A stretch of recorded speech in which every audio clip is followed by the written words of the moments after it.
అందరికీ నమస్కారం. ఈరోజు జ్యేష్ఠ శనివారం. ఈరోజు రాత్రిలోపు ఎవరైతే ఈ కథను వింటారో వారికి ఆ శనిదేవుడి అనుగ్రహం కలుగుతుంది. శని దోషాలు పోవాలి అంటే ఈరోజు ఈ కథను ప్రతి ఒక్కరూ వినాల్సిందే. ఆ కథ ఏమిటో తెలుసుకుందాం. భోజరాజు సాహిత్య ప్రియుడు. కవి పండితులను ఘనంగా బహుకరించేవాడు. తనకు నచ్చేలాగా కవిత్వం చెబితే అక్షరాల లక్షలిచ్చేవాడు. అందుచేత అతని రాజ్యంలో దాదాపు అందరూ కవులే, చిన్నపిల్లలు సైతం పండితులే. అనాదిగా కాశీ పండితులకు దేశమంతా కూడా గొప్ప ఖ్యాతి ఉండేది. భోజరాజు పరిపాలనలో దారానగరపు పండితుల ఖ్యాతి పైకి వచ్చింది. రాను రాను దేశంలోనే కాశీ పండితులను తలుసుకునే వారు లేకపోయారు. ఇది చూసి కాశీ పండితులకు కోపం వచ్చింది. వారంతా కలిసి ఒక సభ చేశారు. కాశీ పండితులు కొందరు దారా నగరానికి వెళ్ళి అక్కడ పండితులను బహిరంగ చర్చలో ఓడిస్తే గాని కాశీనగర ప్రతిష్ఠ నిలబడదని సభలో తీర్మానం చేశారు. ఇందుకు గాను నలుగురు దిగ్గజాల వంటి కాశీ పట్టణాలను వెన్నుకొని వారిని దారా నగరానికి ప్రయాణం కట్టించారు. ఆ నలుగురు కాశీ పండితులు దారానగరం చేరుకొని ఒక సామాన్య గృహస్థుడు ఇంటికి బస చేశారు. ఆ గృహస్థు వారిని గౌరవంతో ఆదరించి వారికి తన శక్తి కొద్దీ సమస్త సౌకర్యాలు ఏర్పాటు చేశాడు. ఆ గృహస్థుకు 12 ఏళ్ల కూతురు, 8 ఏళ్ల కొడుకున్నాడు. దారానగరంలో అందరికీ పండితుల పట్ల గౌరవం ఉన్నట్లే కనిపించింది. కానీ ఇక్కడ పండితులు ఎంత గట్టివారో, వారిని ఎలా ఓడించాలో, తీరా వారి చేతుల్లో ఓడిపోతే తమకే కాక కాశీ నగరానికి అపఖ్యాతి వస్తుందని వారు భయపడుతూనే ఉన్నారు. పండితులు మరుసటి ఉదయం వేకువజామునే లేచి నిత్యకృత్యాలు తీసుకుంటున్న సమయంలో ఒక చిత్రం జరిగింది. చెట్ల మీద కాకులు కోలాహలంగా అరుస్తున్నాయి. ఈ అరుపులు విన్న ఇంటివారి కుర్రవాడు తన అక్కతో ఇలా అన్నాడు. అక్క, అరుణోదయ వేళ కాకులు ఎందుకు అరుస్తాయో అని అడిగాడు. నీళ్లు తేవడానికి ఆ పిల్ల బిందె చంకన పెట్టుకొని బావి వద్దకు పోతూ ఇలా అంటుంది. చూడు తమ్ముడు, ఇంట 4 కాశీ పండితులున్నారు. ఇంత చిన్న అనుమాన్ని వాళ్ళు తీర్చలేకపోర్లే, వారిని అడుగు అని వెళ్ళిపోయింది. ఇక కుర్రవాడు పండితుల దగ్గరికి వచ్చి, అయ్యలారా, ఈ సందేహాన్ని తీర్చండి. తెల్లవారబోతుండగా కాకులు ఎందుకు అరుస్తాయి అని మర్యాదగా అడిగాడు. ఇక కాశీ పండితుడు ఒకరి ముఖాలు ఒకరు చూసుకున్నారు. నిజానికి కాకులు పొద్దున్నే ఎందుకు అరుస్తాయో వారికి తెలియదు. వారికి అలాంటి సందేహం ఎప్పుడు కలగలేదు. ఆ సందేహానికి సమాధానం ఉంటుంది కూడా వారికి గుర్తోచలేదు. కుర్రవాడికి ఏదో ఒక సమాధానం చెప్పాలి గడక వారు తోసింది చెప్పారు.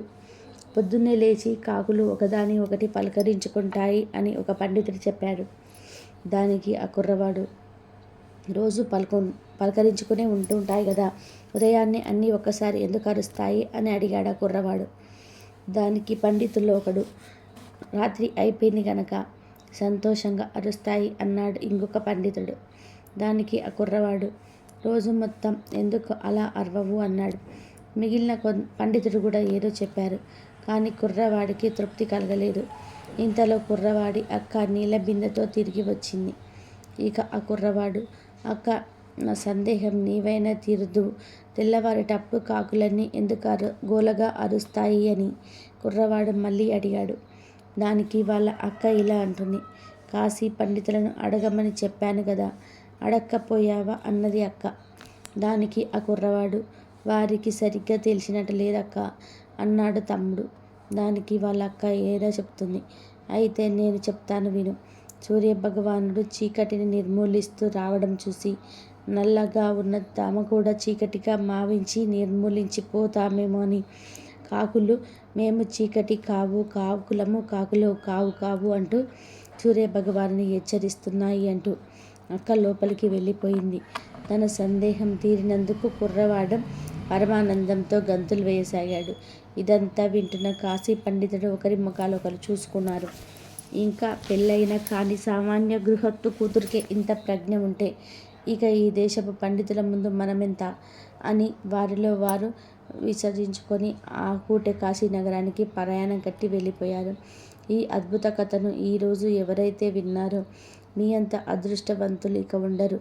ఈ కథను ఈరోజు ఎవరైతే విన్నారో వారికి శని బాధలు, శని దోషాలు పోతాయి. ఈరోజు జ్యేష్ఠ శనివారం.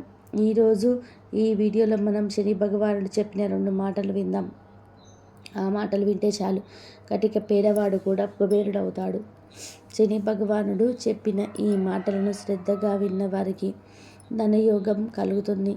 శని దోషాలు ఈ రోజుతో పోతాయి. జీవితంలో కష్టాలు రావు. మరి శని భగవానుడు చెప్పిన ఆ 2 మాటలు ఏమిటో ఇప్పుడు మనం ఈ వీడియోలో తెలుసుకుందాం. అంతకన్నా ముందుగా ఈ వీడియోలో చెప్పే ఈ వీడియోను షేర్ చేయండి, ఈ వీడియోను లైక్ చేయండి, అలాగే మా ఛానల్ని సబ్స్క్రైబ్ చేసుకొని బెల్ ఐకాన్ని యాక్టివ్ చేసుకోండి. ఇక వీడియోలోకి వస్తే, ఒకసారి వైకుంఠంలో ఉన్న లక్ష్మీదేవి దగ్గరకు శని భగవానుడు వస్తాడు. లక్ష్మీదేవి మరియు శని భగవానుడి మధ్య ఒక వాగ్వాదం జరిగింది. వారిద్దరూ నేను గొప్ప అంటే నేను గొప్ప అని వాదులాడుకోవడం మొదలుపెట్టారు. వీరిద్దరి వాదన విన్న శ్రీ మహావిష్ణువు ఒక సలహా ఇచ్చాడు.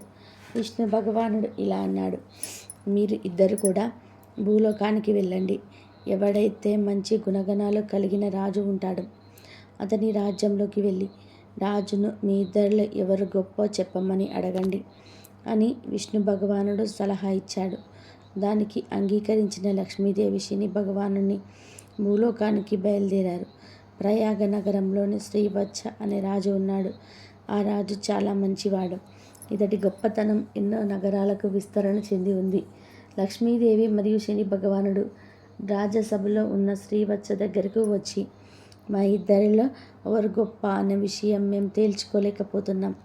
నువ్వు గొప్ప రాజు కదా, మా ఇద్దరిలో ఎవరు గొప్ప అన్న విషయాన్ని నువ్వు తేల్చి చెప్పు అన్నాడు. లక్ష్మీదేవి శనిదేవుడు మాటలు విన్న రాజు కొంచెం కంగారు పడ్డారు. ఇక రాజు మనసులో ఇలా అనుకున్నాడు, ఇప్పుడు నేను మీ ఇద్దరిలోని ఎవరు గొప్ప అని చెప్పను. శనిదేవుడు గొప్ప అని చెబితే లక్ష్మీదేవికి కోపం వస్తుంది. లక్ష్మీదేవికి గొప్ప అని చెప్తే శని భగవానుడు కోపం వస్తుంది. లక్ష్మీదేవికి కోపం వస్తే నా రాజ్యంలోని సంపదలన్నీ కూడా పోతాయి. శని భగవానుడికి కోపం వస్తే నా రాజ్యంలోని అష్ట కష్టాలన్నీ గురి చేస్తాడు. రాజు ఆలోచించడం చూసిన లక్ష్మీదేవి శని భగవానుడు ఇలా అంటారు, మేమిద్దరం ఒక వారం తర్వాత మళ్ళీ నీ దగ్గరికి వస్తాం. అప్పటి వరకు నీవు ఆలోచించుకొని మా ఇద్దరిలో ఎవరు గొప్పవారో చెప్పు అంటాడు. లక్ష్మీదేవి శని భగవానుడు రాజు దగ్గర నుండి వెళ్ళిపోతారు.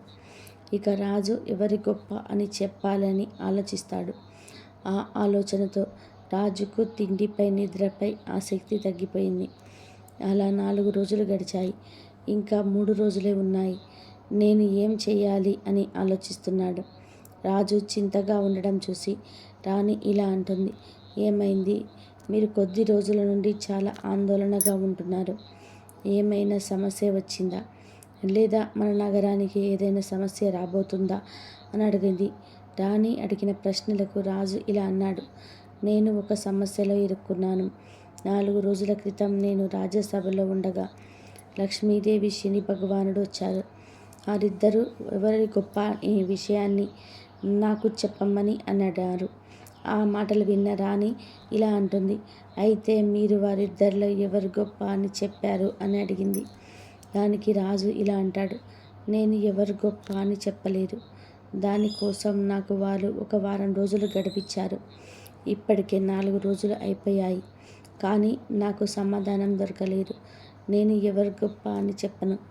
ఒకరు గొప్ప అని చెప్పితే ఒకరికి కోపం వస్తుంది. నేను ఏం చేయను అని రాజు రాణితో అన్నాడు.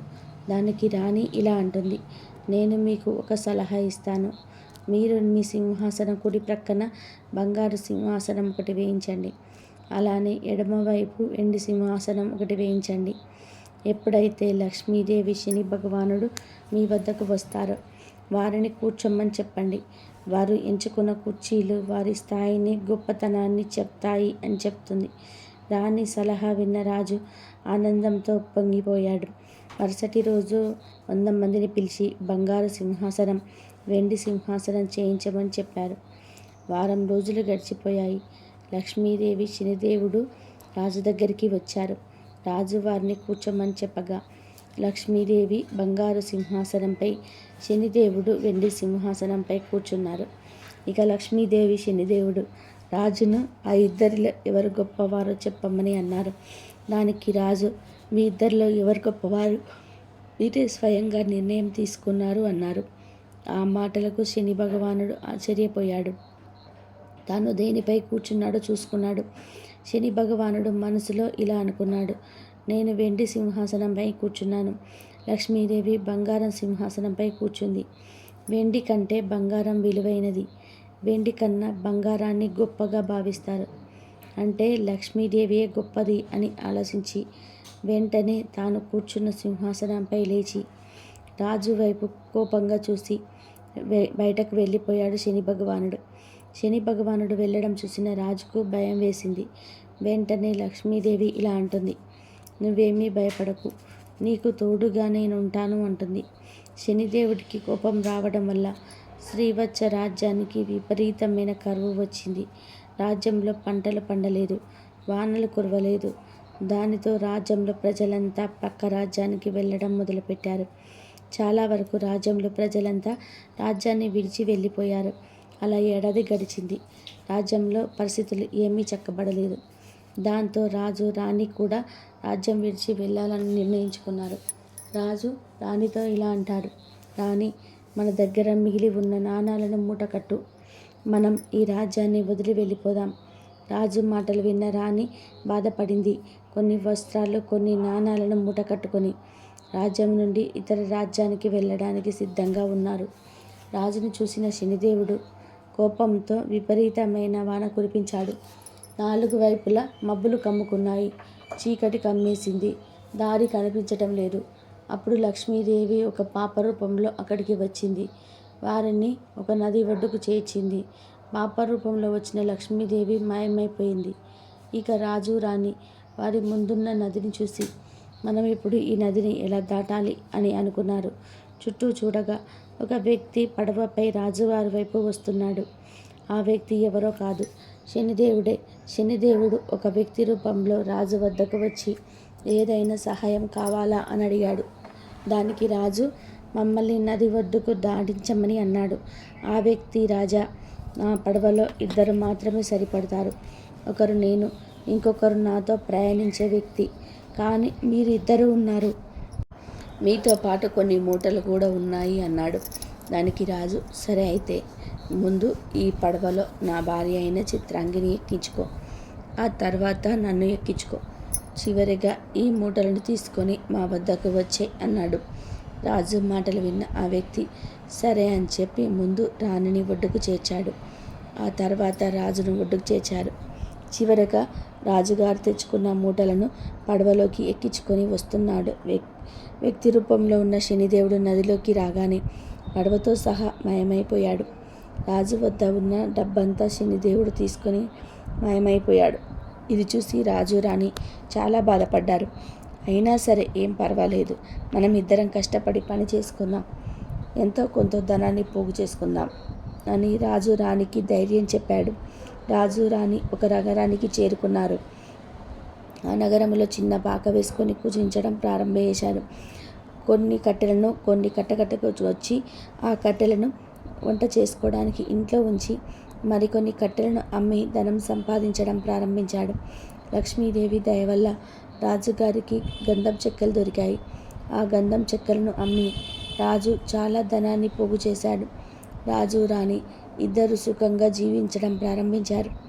రాజు ఆనందంగా ఉండడం చూసిన శనిదేవుడు రాజు ఆనందాన్ని ఎలా చెడగొట్టాలి అని ఆలోచిస్తున్నాడు. ఇది ఇలా ఉండగా రాజు నివసిస్తున్న రాజ్యంలో గంధపు చెక్కలను ఒక ప్రాంతం నుండి ఇంకొక ప్రాంతానికి తీసుకొని వెళ్ళడానికి ఒక వ్యాపారి ప్రతిరోజు నావలో ప్రయాణం చేస్తుండేవాడు. ఒకరోజు శనిదేవుడు ఆ వ్యాపారి నావను ముందుకు వెళ్లకుండా ఆపివేశాడు. నావ ఎందుకు కదలటం లేదు అని వ్యాపారి ఆలోచిస్తున్నాడు. ఇంతలో అతడికి శనిదేవుడు ఒక బ్రాహ్మణుడి రూపంలో అక్కడికి వచ్చాడు. బ్రాహ్మణుడి రూపంలో ఉన్న శనిదేవుడు వ్యాపారితో ఇలా అంటాడు, ఈ గ్రామంలో ఒక ప్రతివేత్త స్త్రీ ఉంది. ఆ స్త్రీని నావ తాకితేనే నీ నావ ముందుకు వెళ్తుంది. వెంటనే ఆ స్త్రీ ఎవరో కనిపెట్టు అని చెప్పి ఆ బ్రాహ్మణుడు అదృశ్యమయ్యాడు. బ్రాహ్మణుడు మాటల ముందు వ్యాపారి నమ్మలేదు. నావ కదలడానికి చేయవలసిన ప్రయత్నాలన్నీ కూడా చేశాడు. వ్యాపారి ఇలా ఆలోచిస్తాడు, అరే, నావ బాగానే ఉంది, నావలో ఇలాంటి పేరు లేదు, మరి ఎందుకు ఈ నావ ముందుకు వెళ్ళటం లేదు అని అనుకొని, ఒకవేళ ఆ బ్రాహ్మణుడు చెప్పినట్టుగా ఈ రాజ్యంలో ఉన్న ప్రతివేదైన స్త్రీ నా నావను తాకితే నా నావ ముందుకు కదులుతుందేమో చూద్దామని అనుకుంటాడు.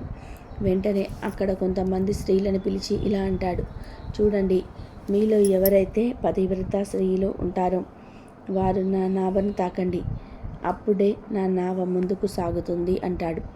ఆ మాటలు విన్న స్త్రీలంతా ముందుకు వచ్చి ఆ నావను తాకుతారు. కానీ ఆ నావ కదలలేదు. ఇంతలో ఒక స్త్రీ రాణి చిత్రాంగిని ఇంటికి వచ్చి నావ విషయం చెప్తుంది. అయితే రాణి చిత్రాంగి నేను రాను అని చెప్తుంది. నా భర్త బయటకు వెళ్ళాడు, ఆయన వచ్చే సమయానికి నేను ఇంట్లో లేకపోతే బాధపడతాడు. నా భర్తకు చెప్పకుండా నేను ఎక్కడికి రాను అంటుంది.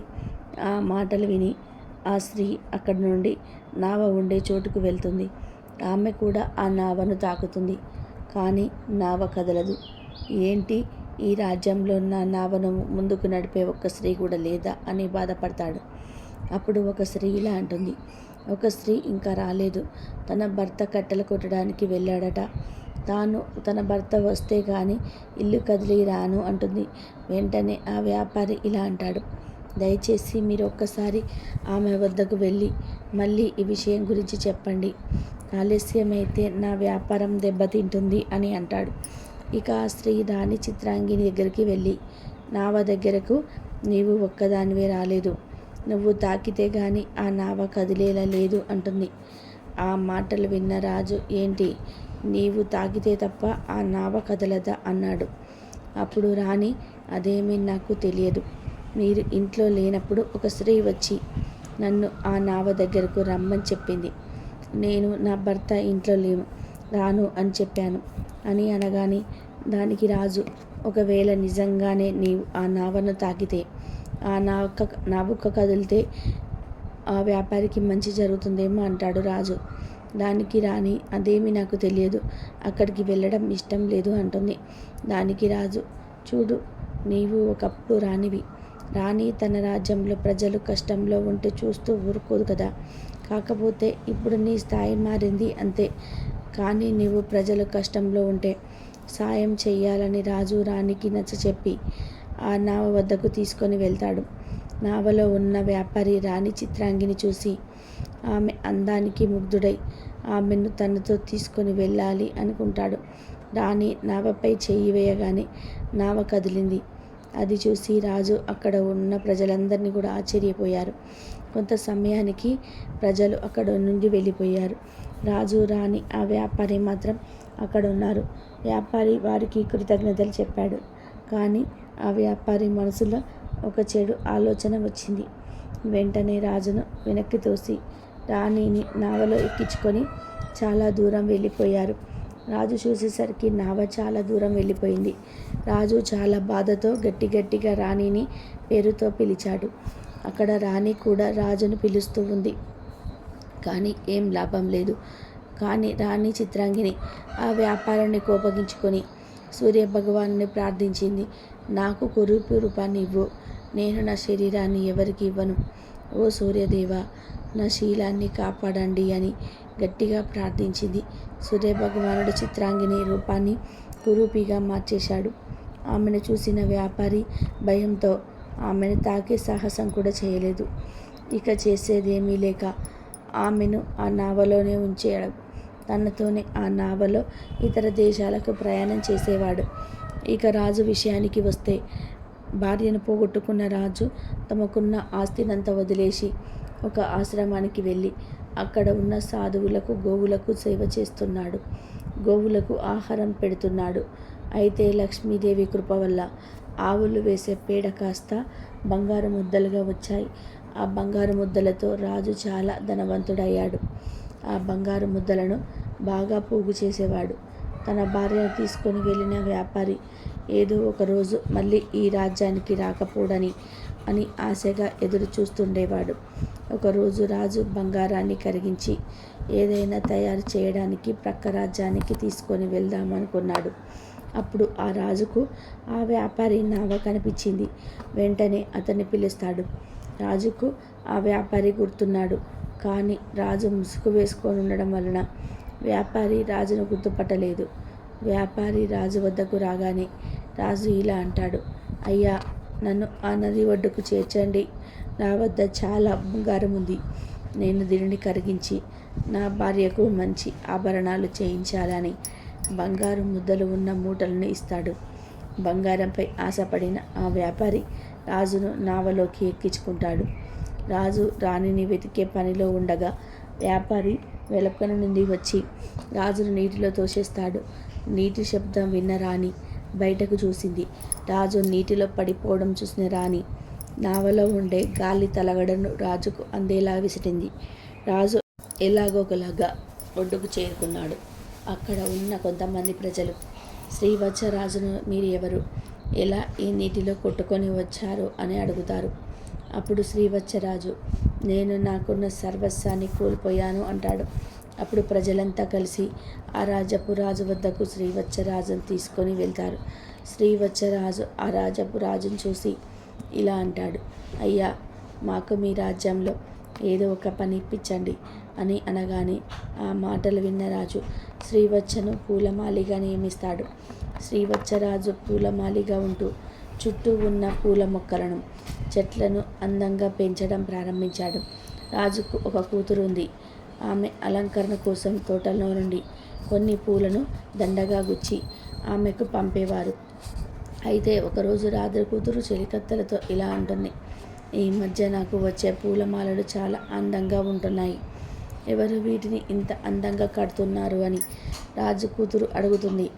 ఆ మాటలు విన్న చెలికత్తెలు, యువరాణి గారు, రాజుగారు కొత్తగా ఒక పూలమాలని ఏర్పాటు చేశారు. ఈయన పూలమాలను తయారు చేస్తూ ఉన్నాడు అని అన్నారు. ఆ మాటలకు ఆ యువరాణి ఆ తోటమాలిని చూడడానికి వస్తుంది. పూల మొక్కల్లో ఉన్న శ్రీవత్స అందాన్ని చూసి యువరాణి అతన్ని భర్తగా పొందాలని కోరుకుంటుంది. ఈ విషయాన్ని నేరుగా తన తండ్రి గారికి చెప్తుంది. రాజు అయిన తన తండ్రి గారు శ్రీవత్సను చాలా కాలంగా చూస్తూనే ఉన్నాడు. ఆయన ప్రవర్తన సామాన్య ప్రజలుగా లేదు. ఒకప్పుడు రాజుగా చేసిన వాడిలాగా లేదా రాజ్యసభలో ఒక వ్యక్తిగా కనిపిస్తున్నాడు. ఏదైతే అదయింది. నీ సంతోషమే నా సంతోషం అని యువరాణితో చెప్పి శ్రీవత్సరాజును పిలిపించాడు. యువరాణి నిన్ను పెళ్లి చేసుకోవాలని చెప్పాడు. దానికి శ్రీవత్సరాజు, నేను యువరాణిని పెళ్లి చేసుకునే యోగ్యుని కాదు. అయినా నాకు ముందే పెళ్ళయింది. నా భార్యను, నా ధనాన్ని కోల్పోయాను అని చెప్పాడు. కానీ తాను ప్రయాగ నగరానికి రాజు అని చెప్పలేదు. యువరాణి శ్రీవత్సరాజు కథ విని, అయినా పర్వాలేదు, నేను మిమ్మల్ని పెళ్లి చేసుకుంటాను అని చెప్పింది. శ్రీవత్సరాజు కూడా ఒప్పుకుంటాడు. యువరాణి మరియు శ్రీవత్స ఒకరోజు రాజభవనంపై ఉండగా రాజుకు నావలు కనిపించాయి. ఆ నావలను ఎవరు ఎక్కడికి ఎలా పంపిస్తున్నారు అని రాజు యువరాణిని అడుగుతాడు. అప్పుడు రాణి, నావలను ఇతర ప్రాంతాలకు, దేశాలకు రవాణా కోసం పంపుతాం. అక్కడ ఒక వ్యక్తి ఉంటాడు. తానే నావలో వచ్చే ప్రతి వస్తువును చూస్తూ నావ ఎక్కడికి వెళ్ళాలో చెప్తాడు. ఆ మాటలు విన్న రాజు, నావకు సంబంధించిన పనిలో ఏదైనా పని నాకు చూడమని మీ తండ్రి గారితో చెప్పమంటాడు. ఆ మాటలకు రాణి నవ్వి, చూడండి, ఇదంతా మీ సొంత. మీరు మీకు నచ్చినట్టు చేయండి. నావలో ఉండే ప్రదేశానికి వెళ్ళి మీకు నచ్చిన పనిని చేసుకోండి. కానీ ఒక్క విషయం గుర్తుపెట్టుకోండి, మీరు ఇప్పుడు నా భర్త, ఈ రాజ్యానికి యువరాజు. మిమ్మల్ని ఎవరైనా ఎదిరిస్తే వారిని క్షమించకండి. అలానే ఇతరులకు మాత్రం ఆదేశాలు ఇవ్వడం మర్చిపోకండి అని చెప్తుంది. ఆ మాటలు విని సరేనని చెప్తాడు శ్రీవత్సరాజు. మరుసటి రోజు శ్రీవత్సరాజు నావలో ఉండే ప్రదేశానికి వెళ్ళాడు. తన భార్యను మరియు బంగారాన్ని దొంగిలించిన వ్యాపారి కోసం ఎదురు చూడసాగాడు. అలా కొద్ది రోజులు అయ్యాయి. ఆ వ్యాపారి నావపై రావడం చూసిన శ్రీవత్సరాజు అక్కడే ఉన్న పని వాళ్ళను పిలిచి ఆ వ్యాపారిని తన వద్దకు తీసుకురమ్మని చెప్పాడు. వెంటనే శ్రీవత్సరాజు ఆ వ్యాపారిని పట్టుకొని రాజు వద్దకు తీసుకొని వెళ్ళి అతనే నా భార్యను, బంగారాన్ని దొంగిలించాడు అని చెప్పాడు. కానీ వ్యాపారి అదంతా కూడా అబద్ధం నమ్మబలికాడు. అప్పుడు శ్రీవత్సుడు, తన నావలో నా బంగారపు ముద్దలున్నాయి. అవి ఒకదానికొకటి చిక్కుకొని ఉంటాయి. వాటిని నేను తప్ప ఎవరు తీయలేరు అని చెప్పాడు. ఇక రాజు వెంటనే ఆ బంగారపు మూటలను తెప్పించాడు. ముందుగా వ్యాపారికి ఇచ్చి చిక్కు తీయమన్నాడు. ఓస్ అదెంత పని అయినా ఇవి నా బంగారు ముద్దలు, నాకు తెలియదా ఎలా తీయాలో అని పలికాడు. వ్యాపారి ఎంత ప్రయత్నించినా వాటిని చిక్కు తీయలేకపోయాడు. తర్వాత శ్రీవత్సరాజుని బంగారాన్ని ఇవ్వమన్నాడు. శ్రీవత్సుడు క్షణాల్లో ఆ బంగారాన్ని విడివిడిగా చేసి చూపించాడు. రాజు ఆ వ్యాపారిని కారాగారం నుంచి వేయించాడు. అలానే అతడి నావలో ఇంకా ఏమేమి ఉన్నాయని చూసి వాటిని బయటకు తీసి నావను ఇతరులకు అప్పగించండి అని చెప్పాడు. రాజ్యసభలో ఉన్న కొందరు ఆ నావను బాగా తనిఖీ చేశారు. రాజ్యసభలోకి కురూపి రూపంలో ఉన్న చిత్రాంగిని తీసుకొని వచ్చారు. శ్రీవత్సుడు ఆమెను చూసి, ఈమె నా భార్య చిత్రాంగిని. చూడు చిత్రాంగిని, నీకు ఏమైంది? నువ్వెందుకు ఇలా కురూపిగా అయ్యావు అంటాడు. దానికి రాజు, చిత్రాంగిని, మీరు భయపడకండి, ఆ వ్యాపారి నన్ను ఏమని చేయలేడు. నేను సూర్య భగవానుని ప్రార్థించి నా పవిత్రతను కాపాడుకోవడంగా నాకు కురూపి రూపాన్ని ఇవ్వమని అడిగాను. నేను మళ్ళీ మామూలుగా మారిపోగలను అని చెప్పి మళ్ళీ సూర్య భగవానుని ప్రార్థించింది. రాణి చిత్రాంగిని మునుపటి కంటే ఇంకా అందంగా మారింది. రాజు చాలా సంతోషించాడు. యువరాణి వంక చూశాడు. నువ్వేమీ బాధపడకు, నేను ప్రయాగ నగరానికి రాజును. కొన్ని కారణాల వలన నేను నా రాజ్యాన్ని కోల్పోయాను. నేను నా మొదటి భార్యను ఎలాగైతే ప్రేమిస్తున్నానో నిన్ను కూడా అలాగే ప్రేమిస్తున్నాను అంటాడు. రాజు శ్రీవత్సరాజు మాటలు విని, నేను చాలా మంచి అల్లుని పొందాను, నాకు చాలా గర్వంగా ఉంది. ఇక నుండి నాకు ఒక కూతురు కాదు, 2 కూతుర్లు. చిత్రాంగిని కూడా నా కూతురే. నేను నీకు కొంత ధనాన్ని ఇస్తున్నాను, తిరిగి నీ రాజ్యాన్ని నీవు పొందుకో అంటాడు.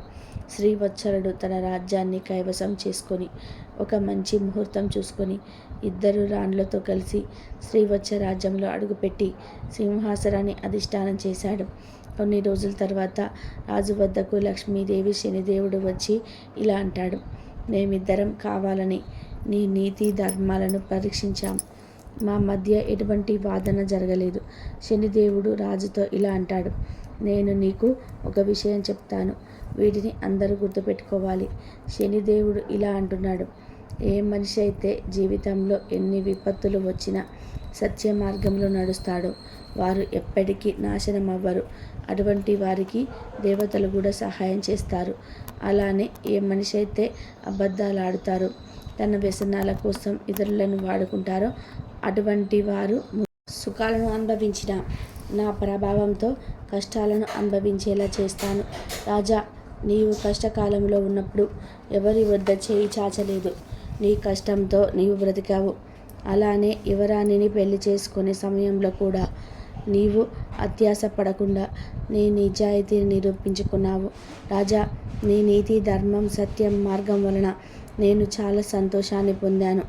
కాబట్టి నా ఆశీర్వాదాలు ఎప్పుడూ ఉంటాయి. దీని కారణంగా నీ రాజ్యం మునుపటికంటే సంపదలతో తులతూగుతూ ఉంటుంది.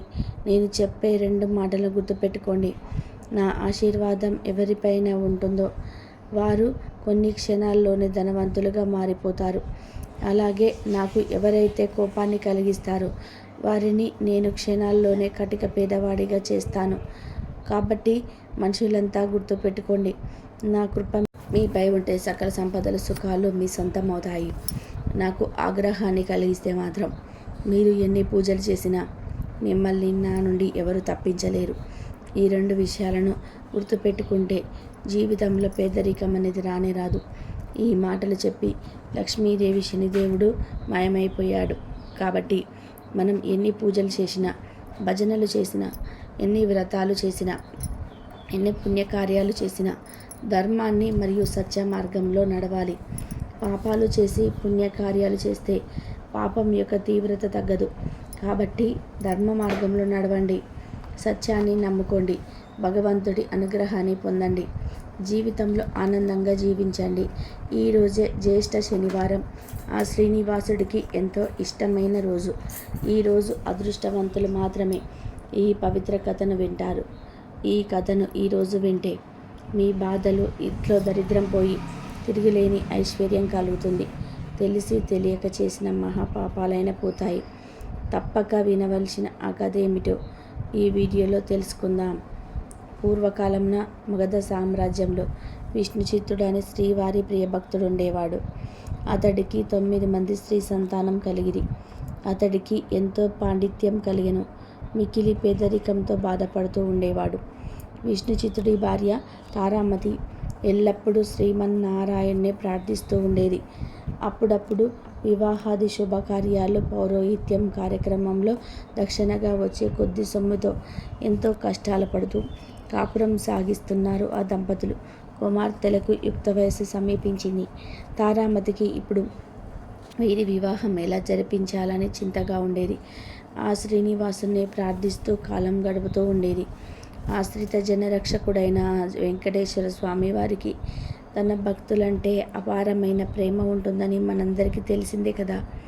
ఆనాడు నాగపౌర్ణమి ఉదయాన్నే ఒక వృద్ధ బ్రాహ్మణుడు విష్ణుచిత్తుడిని తలుపు తట్టాడు. విష్ణుచిత్తుడితో ఇలా అంటున్నాడు: అయ్యా, నేను వంగదేశపు వాసిని. ఒక యజ్ఞం నిమిత్తం వెళ్తూ దారి మధ్యలో ఈ దేశం వచ్చాను. దయచేసి ఈ ఒక్క రోజు మీ ఇంట్లో ఉండనిచ్చినచో తిరిగి రేపు ఉదయాన్నే వెళ్ళిపోగలను అని విష్ణుచిత్తుడిని అర్థించాడు. అందుకు విష్ణుచిత్తుడు ఇలా అన్నాడు: స్వామి, అంతకు మించిన అదృష్టం మాకేమున్నది? అతిథి సాక్షాత్తు శ్రీమన్నారాయణుడితో సమానమని మన పురాణాలు ఘోషిస్తున్నాయి కదా. తమరు ఎటువంటి సంకోచం లేకుండా మా ఇంటిలో తప్పక ఉండవలసింది అని ఆ ముసలి బ్రాహ్మణుడు లోనికి తీసుకువచ్చి సపర్యలు గావించాడు. ఆ రోజు మధ్యాహ్నం భోజనానంతరం ఆ వృద్ధ బ్రాహ్మణుడు తారామతితో ఇలా అన్నాడు: ఎందుకు తల్లి అంత దిగాలుగా ఉన్నావు? ఏమిటి నీ బాధ? ఏమీ సంకోచం లేకుండా చెప్పు అన్నాడు. అప్పుడు తారామతి ఇలా అంటుంది: స్వామి, తమరు మహాతపస్సంపన్నులు. తేజస్సుతో సాక్షాత్తు ఆ వైకుంఠ వాసుని మాదిరిగా ఉన్నారు. మీ వద్ద దాచేదేమున్నది? నా మనోవేదంతా నా పుత్రికల వివాహం గురించి అని అతని దగ్గర విన్నవించుకున్నది. అంతటా ఆ విప్రోత్తముడు చిరునవ్వు నవ్వి, తల్లి, నీ బాధను నేను గ్రహించాను. మీ కష్టాలను తొలగిపోయి కుమార్తెలకు శుభప్రదంగా వివాహం కావాలి అంటే ఒక అద్భుత వ్రతం ఉన్నది అని చెప్తాను వినండి. ఈ వ్రతం ఆచరించిన మీ కష్టాలన్నీ పటాపంచలు కాగలవు. ఆ వ్రతమే శ్రీ వెంకటేశ్వర వ్రతం. ఈ వ్రతము మిక్కిలి సులభతరం అని చెప్పి ఆ వ్రత విధానమంతా కూడా ఆ దంపతులకు వివరించాడు. అంతటా విష్ణుచిత్తుడు ఇలా అన్నాడు: స్వామి, మహా సంతోషం. ఇంతకు మించిన మహాభాగ్యం ఏముంటుంది? ఎన్నో రోజులు ఎందుకు, శీఘ్రమన్నాడు కదా మన నాగపౌర్ణమి ఎంతో శుభదినం. ఈరోజే తమరు సెలవిచ్చిన వెంకటేశ్వర స్వామి వ్రతం ఆచరించేదము అని విష్ణుచిత్తుడు తారామతి దంపతులిద్దరికీ తమ కుమార్తెలందరితో కలిసి ఆ రోజు సాయంకాలమే బంధువులను పిలుచుకొని శ్రీ వెంకటేశ్వర వ్రతమును అత్యంత భక్తి శ్రద్ధలతో ఆచరించారు. వచ్చిన భక్తులందరూ వ్రతం పూర్తయిన పిమ్మట తీర్థప్రసాదాలు స్వీకరించి తమ తమ గృహాలకు వెళ్ళారు. అప్పుడు విష్ణుచిత్తుల వారు భార్య సమేతంగా ఆ బ్రాహ్మణోత్తముడికి పాదాభి నమస్కారం గావించి తమ దంపతులను ఆశీర్వదించవలసిందిగా వేడుకున్నాడు. అప్పుడు ఆ బ్రాహ్మణోత్తముడు దత్తతీర్థ ప్రసాదమును తాను కూడా స్వీకరించి మనోభీష్ట సిద్ధిరస్తు, శ్రీ లక్ష్మీ శ్రీనివాస కటాక్ష సిద్ధిరస్తు అని ఆశీర్వదించారు. ఇంతలో చీకటి పడి నిద్రా సమయమైంది. అంతటా విష్ణుచిత్తుడు ఆ బ్రాహ్మణుడికి ఒక చిరిగిన దుప్పటి ఇచ్చి కన్నీళ్ల పర్యంతంగా ఇలా అన్నాడు: స్వామి, కడు పేదవాడిని, నా వద్ద ఇంతకు మించి మంచి దుప్పటి లేదు. ఈ రాత్రికి నన్ను క్షమించి దీని అందే విశ్రమించవలసింది అని వేడుకున్నాడు. అందుకు ఆ బ్రాహ్మణుడు చిరునవ్వు నవ్వి ఏమీ చింతించవద్దు అని చెప్పి తాను బయట వసారాలో పండుకుంటానని చెప్పాడు. కొద్దిసేపటికే అందరూ నిద్రపు ఉపక్రమించారు. ఇక రాత్రి 4 జామున ఉరుముల మెరుపులతో పెద్ద వర్షం మొదలైంది. అంతా కటిక చీకటి. గాఢ అంధకారంలో కంటికి ఏమీ కనరావటం లేదు. విష్ణుచిత్తుడికి బయట పడుకున్న ఆ ముసలి బ్రాహ్మణుడు ఎలా ఉన్నాడో అని బెంగగా ఉంది. కానీ ఈ గాఢాంధకారంలో ఏమీ కనిపించక ఎప్పుడెప్పుడు తెల్లవారుతుందా అని ఆ రాత్రి గడిపారు ఆ కుటుంబమంతా. ఇంతలో తెల్లవారింది. వాన తేలిక పడింది. బయట బ్రాహ్మణుడు ఏమయ్యాడో, ఎంతో బాధపడ్డాడో అనుకుంటూ బయటకు వచ్చిన ఆ దంపతులకు ఒక అద్భుత దృశ్యం కనిపించింది. అక్కడ విప్రోత్తముడు లేడు. చిరిగిన దుప్పటి స్థానంలో పట్టు పీతాంబరం ఉంది. ఆ పీతాంబరంపై శ్రీ వెంకటేశ్వర స్వామి వారి విగ్రహం చిరునవ్వుతో కనిపించింది. జరిగిందంతా ఆ దంపతులకు అర్థమైంది. వారికి ఆనందానికి అవధులు లేవు. వచ్చింది సాక్షాత్తు ఆ శ్రీమన్నారాయణుడే. ఆహా, ఏమి మన భాగ్యము! కానీ ఆ స్వామి వారు గ్రహించలేకపోతిమే. చివరికి శ్రీనిగడ దుప్పటే ఇచ్చినామే అని తలుస్తూ శ్రీ స్వామివారి విగ్రహాన్ని కళ్ళకద్దుకొని ఇంట్లోకి వచ్చారు. అలా ఇంట్లోకి రాగానే ఇల్లంతా స్వర్ణమయంగా కనిపించింది. అంతా ధనరాశులే. ఆహా, శ్రీ వెంకటేశ్వర స్వామి వ్రతకల్ప మహత్యం వలనే కదా ఇదంతా జరిగింది అని ఆ స్వామిని అనేక విధాలుగా స్తుతించారు. చూసారా, సాక్షాత్ శ్రీ స్వామివారే ఆ భక్తుని ఇంటికి అతిథి రూపంలో వచ్చి వ్రత విధానం చెప్పడమే కాకుండా తీర్థప్రసాదాలు కూడా తానే స్వయంగా స్వీకరించాడు.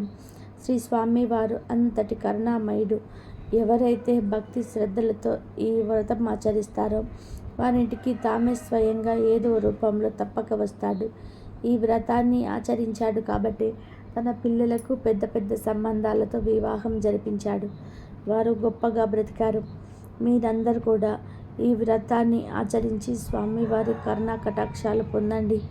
అదృష్టం ఉన్నవారు మాత్రమే ఈరోజు ఈ కథను వింటారు. ఈరోజు ఎవరైతే ఈ కథను విన్నారో ఇక మీ ఇంట్లో అన్ని శుభాలే. ఈరోజు ఎవరైతే 7 శనివారాల వ్రత కథను వింటారో వారికి తిరుగులేని ఐశ్వర్యం కలుగుతుంది.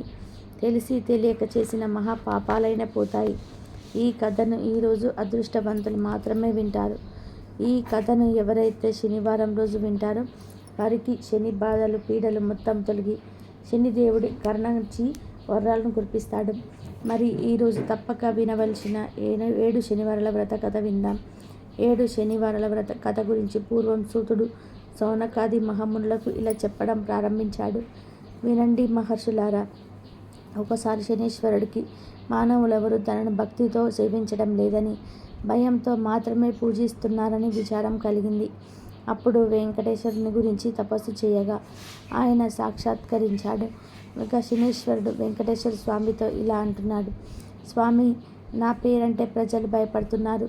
ఆ భయం పోవడానికి ఇక నుండి నాకు ప్రీతికరమైన శనివారం నాడు నన్ను ధ్యానించి ఆరాధించి ఆ పైన నేను పూజించిన వారికి సర్వదేవతలను పూజించిన ఫలం ఆ ఒక్క రోజులోనే రావాలి అని కోరుకున్నాడు. అందుకు స్వామి చిరునవ్వు నవ్వి, నీ కోరిక సమంజసంగానే ఉంది. అసలు నీకు నాకు భేదం ఏముంది? 6 వారాలు దాటాక 7వ వారం నువ్వంటే ఇష్టపడతావు. నేను 6 కొండలు దాటాక 7వ కొండ మీద ఉంటాను. నువ్వు నీలవర్ణుడివి, నేను నీలంగానే ఉంటాను. నువ్వు సప్తమ గ్రహానివి, నేను సప్తగిరీషుడను. సామాన్య మానవులకు ఈ విషయాలు తెలియక నువ్వంటే భయపడుతున్నారు. నిన్ను నన్ను వేరుగా చూస్తున్నారు. నువ్వు కోరిన వరాన్ని అనుగ్రహిస్తున్నాను. ఏ భక్తులు 7 వారాల పాటు నిన్ను ముందు పూజించి ఆ తర్వాత నన్ను పూజిస్తూ సప్త శనివార మహావ్రతంగా ఆచరిస్తారు వారు సమస్త శని దోషాల నుండి వారు విముక్తులై సౌభాగ్యాన్ని పొందుతారు. ఆయుధారోగ్యాన్ని సకల శ్రేయస్సును పొందుతారు. ఇందులో ఎటువంటి సందేహం లేదని వరం ఇచ్చాడు. ఇక సౌనకాది మహామునులంతా సూతుడు చెప్పిన విని చాలా ఆనందించారు. ఇక సూతుడితో ఇలా అంటున్నారు. సూత, ఈ సప్త శనివార వ్రతం ఆచరించి శ్రీనివాసుడు అనుగ్రహం పొందిన వారు ఎవరైనా ఉంటే వారి కథను వినిపించమని అతన్ని అడిగారు. అప్పుడు సూతుడు ఇలా చెప్పడం ప్రారంభించాడు. పూర్వకాలంలో కాంచీపురంలో దేవదత్తుడు అనే ఒక బ్రాహ్మణుడు ఉండేవాడు. అతడు వేదాంగ పారాయణుడు. అతని భార్య మాలిని. వారిద్దరూ అతిథిని ఆహ్వానిస్తూ గృహస్థ ధర్మాన్ని పాటిస్తూ ఉండేవారు. వారికి శ్రీ వెంకటేశ్వర స్వామి ఇలవేల్పు. ఒకనాడు వారింటికి కాశీయాత్ర వచ్చిన బ్రాహ్మణుడు వచ్చాడు. ఆ బ్రహ్మదత్త దంపతులకు ఆయనను సాక్షాత్తు వెంకటేశ్వర స్వామిగా భావించి అతిథి మర్యాదలు చేశారు. భోజనానంతరం ఆ బ్రాహ్మణుడు వారి జాతకాలను పరీక్షించి చూసి జాతకం ప్రకారంగా దేవదత్తుడికి శనిదోషం వల్ల అపమృత్యు కలిగే సూచనలు కనబడుతున్నాయని, ఆ అపమృత్యు దోష పరిహారం కోసం సప్త శనివార వ్రతం చేసి అటు శనీశ్వరుని ఇటు శ్రీ వెంకటేశ్వర స్వామిని భక్తిగా ఆరాధించవలసిందిగా చెప్పాడు. చూడు తల్లి, నీవు శ్రద్ధ వహించి నీ భర్తను కూడా సప్త శనివార వ్రతం చేయడానికి ప్రోత్సహించి నీ సౌభాగ్యాన్ని నిలుపుకోవాలి సుమా అని హెచ్చరించాడు. ఇక సప్త శనివార వ్రత విధాన్ని బోధించాడు. దేవదత్తుడు ఆ శనివారం బ్రహ్మముహూర్తాన లేచి స్నానాలు చేసి ఇంటిలో ఈశాన్య భాగాన పూజాపీఠం పెట్టి వెంకటేశ్వర స్వామి చిత్రపటం పెట్టి నైవేద్యానికి కొబ్బరికాయలు, అట్టిపండ్లు, నల్లద్రాక్ష పళ్ళు, 7 చిమిలి ఉండలు సిద్ధం చేసుకొని ఉదయం పూజ చేసి ఒక బ్రాహ్మణుడు పిలిచి ఆయనకు భోజనం పెట్టి ఆ పైన వారు కూడా భుజించి మొదటి రోజు వ్రతం విరిగా నిర్వర్తించారు. ఆ విధానంగా వరుసగా వారు 7 శనివారాల వ్రతం భక్తి శ్రద్ధలతో కొనసాగించారు. ఇక 7వ శనివారం వ్రత పరిసమాప్తం చేసి భోజనం చేసి కొంతసేపు శ్రీ వెంకటేశ్వర స్వామి వారి మహిమను స్మరించుకుంటూ నిద్రించారు. ఆ దంపతుల భక్తి శ్రద్ధలకు, పూజా విశేషాలకు ప్రసన్నుడై శ్రీ వెంకటేశ్వర స్వామి మాలినీదేవికి స్వప్నంలో సాక్షాత్కరించి, ఓ పరమసాధ్వి, మీ దంపతులిద్దరూ శ్రద్ధాభక్తులతో చేసిన సప్త శనివార వ్రతానికి నాకు చాలా సంతృప్తి కలిగింది. ఆ వ్రత ప్రభావం వలన నీ భర్తకు శనిదోషం, అపమృత్యు భయం కూడా తొలగిపోయాయి. అతడికి రాబోయే జన్మలోని ఆయుర్దాయాన్ని ఈ జన్మలోకి తీసుకువచ్చి అతన్ని పూర్ణాయుర్దాయం కలిగించేవాడిలా చేశాను. మీరిద్దరు సుఖ సంతోషాలతో ఆనందంగా 100 ఏళ్ళు జీవించి ధర్మార్థ కామ మోక్షాల 4 పురుషార్థాలు సాధించుకుంటూ మీ మానవ జన్మను సార్థకం చేసుకోండి అని జీవించి అదృష్టమైపోయాడు. తన స్వప్న వృత్తాంతాన్ని వివరించింది. ఆయన కూడా సంతోషించాడు. ఒక శుభముహూర్తమున ఆ దంపతులిద్దరూ శ్రీ వెంకటేశ్వర స్వామి దర్శనార్థమై తిరుపతి కొండకు వెళ్ళి మొక్కులు తీర్చుకొని ఆ స్వామిని మనసారా స్తుతించి ప్రసాదం స్వీకరించి తిరిగి వచ్చారు. ఇంటికి వచ్చాక బ్రాహ్మణులను పిలిచి అన్న సంతర్పణ చేసి బ్రాహ్మణ ఆశీర్వాదాలు పొందారు. జీవితాంతం వాళ్లకు యథాశక్తిగా శ్రీ వెంకటేశ్వర స్వామి వారి సేవ చేస్తూ చివరకు శ్రీ స్వామివారి సాన్నిధ్యాన్ని పొందారు. కలవు శ్రీ వెంకటనాయక అని పెద్దల సూక్తి. కలియుగంలో శ్రీ వెంకటేశ్వర స్వామిని మించిన ఆరాధ్య దైవం లేదు. ఈ సప్త శనివారం వ్రతంతో ఆయనను ఆరాధించిన వారికి శని దోషాలు తొలగి శ్రీ స్వామివారి అనుగ్రహం లభిస్తుందని సూతుడు సౌనకాది మహామునులతో వివరించారు. శ్రీ స్వామివారికి మిక్కిలి ఇష్టమైన ఈ వ్రతం చేసిన వారికి కష్టములు తీరును, గ్రహ బాధలు పోవును, సంపదలు భోగాలు కలుగును. వారికి వారి కుటుంబానికి సర్వసుఖాలు కలుగును. శనివార వ్రతం ఆచరించిన వారికి అసాధ్యం అనేది ఉండదు. ఈ కలియుగంలో శనివార వ్రతం మానవులకు కల్పవృక్షం వంటిది. శనివార వ్రతం చేసి స్వామివారిని అర్చించి స్తుతించి ఈ కథను చదువుకున్న వారు ధన్యులు. కావున మనమందరం యథాశక్తిగా శనివార వ్రతం ఆచరించి శ్రీ వెంకటేశ్వర స్వామి వారి అనుగ్రహాన్ని పొందుగాక. ఈరోజు ఎవరైతే వడ్డీ కాసుల వారిని అప్పు కథను ఎవరైతే భక్తి శ్రద్ధలతో వింటారో వారికి ఆ శ్రీనివాసుడి దివ్య ఆశీస్సులు నేరుగా అంది తిరుగులేని ఐశ్వర్యం పొందుతారు. తెలిసి తెలియక చేసిన మహాపాపాలైన పోతాయి. కోటి జన్మల మహాపుణ్యం కలుగుతుంది. మరి ఈరోజు ఏ కథను వింటే మన ఇంట్లో సకల శుభాలు కలుగుతాయో ఈ వీడియోలో తెలుసుకుందాం. కలియుగ ప్రత్యక్ష దైవం శ్రీనివాసుడి పెళ్లికి వేలైంది. వలపించిన రమణిని చేపట్టేందుకు ఆ రమణుడికి ఎన్ని కష్టాలొచ్చాయో వర్ణించడం తరం కాదు. శ్రీహరి లక్ష్మి ఉన్నంతవరకు శ్రీమంతుడే.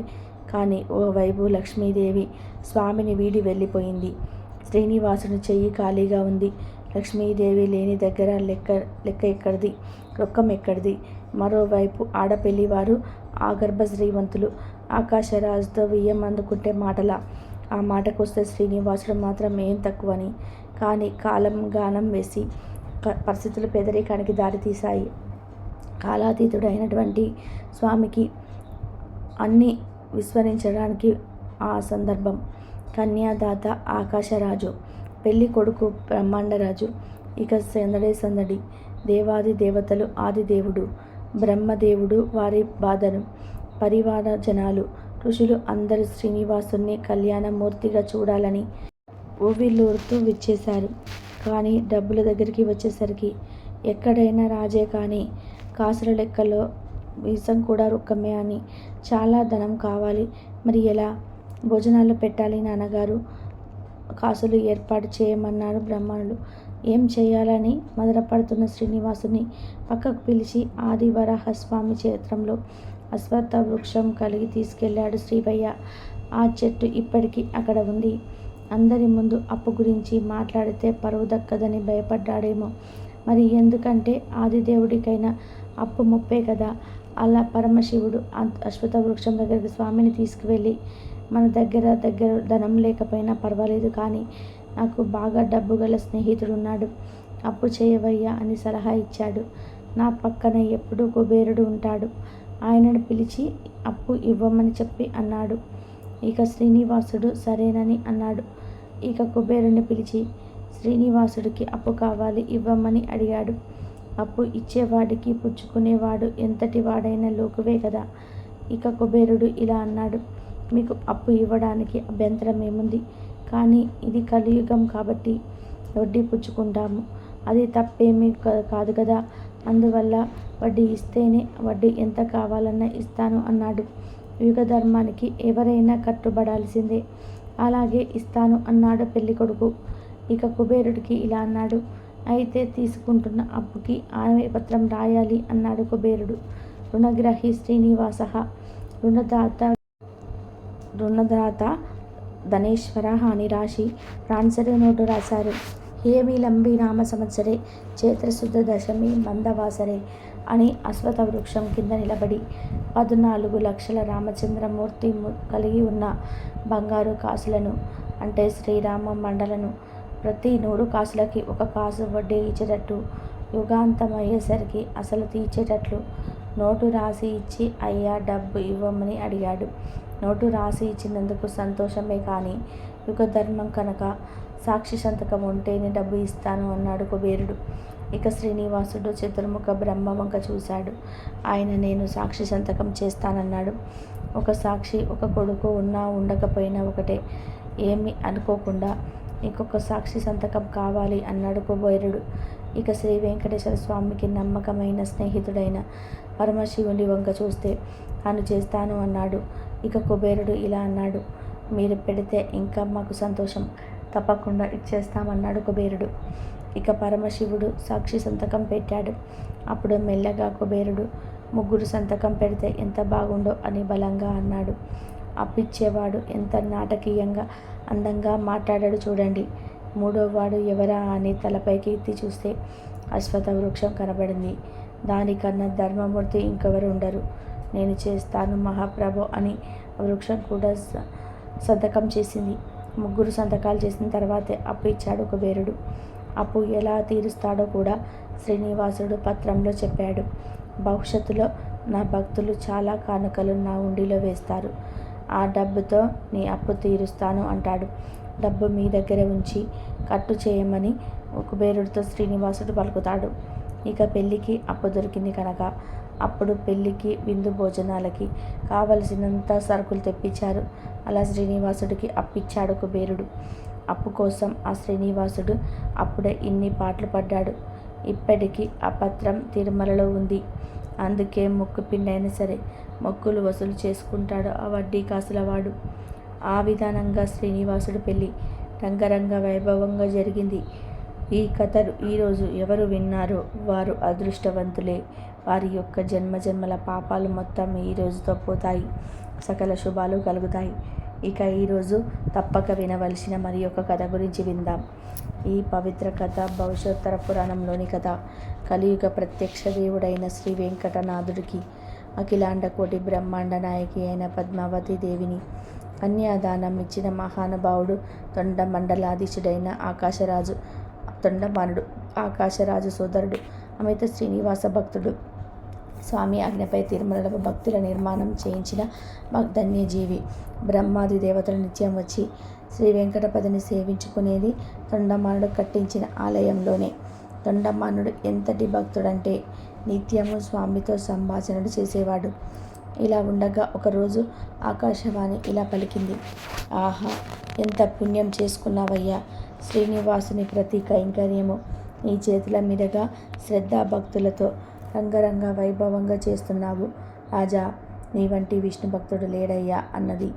అంతవరకు స్వామిని గురించి తక్కువేమీ ఆలోచించని తొండమానుడు ఆకాశవాణి మాటలు నిజమే కదా, నా వంటి భక్తుడు ఆడదు అనుకున్నాడు. ఆహా, అహంకారం ఎంత దారుణమైనది. చివరికి మహనీయుడైన తొండమానుని సైతం విడవలేదు. అహంకారమే సకల భూతాలకు మూలం. అహంకారం, గర్వం ఎంత కొంచెమైనా అది వెన్నవారిని నిలువున దహించి వేస్తుంది. కానీ సామాన్యుడ స్వామివారు శరణు వేడిన పరమశత్రువునైనా సరే దరి చేస్తాడు. అలాంటిది సర్వసుగుణవంతుడు మహాభక్తుడైన తొండమానుడిని పతనం జరగనిస్తాడా? లేదు. వెంటనే తొండమానుడికి గుణపాఠం నేర్పాలని నిశ్చయించుకున్నాడు స్వామి.